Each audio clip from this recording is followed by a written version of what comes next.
For example, I was working on a project where there are more than hundreds of flats over there. Some of the flats we had rented it out around for 18,000 rent per month, and it went on at a time when there were no availability.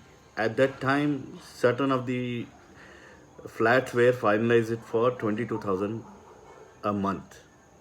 Now there is a gap of 18,000 and 22,000 in the same project, same size of the flat, same locality, and the interior remains almost the same.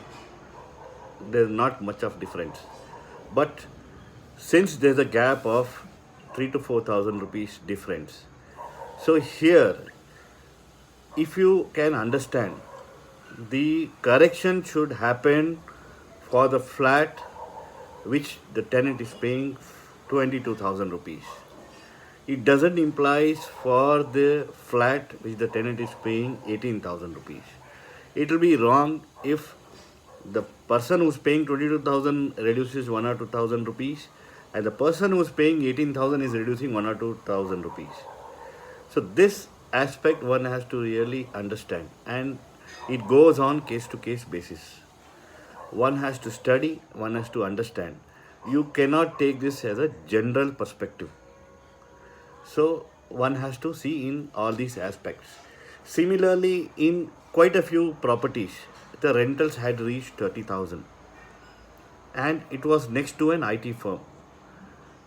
Next to an IT firm. Here, that company shut down close by, and many of the people lost their job and they left the place. It was people used to stay there. It was stayed as a co-living. 3 4 people used to take that place, bachelors, and they were able to pay.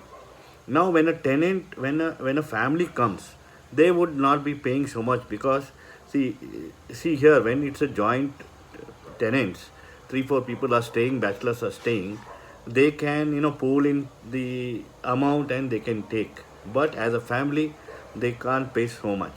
So here in this kind of a project, a correction has come. The rentals from 30,000 has reduced to 26 and 27,000, sometimes even 25,000, depending on the interior. So one has to really understand, take everything into consideration, and then come to a conclusion. This is my fifth video on after effects of COVID on the rentals of real estate in Bangalore. Signing off.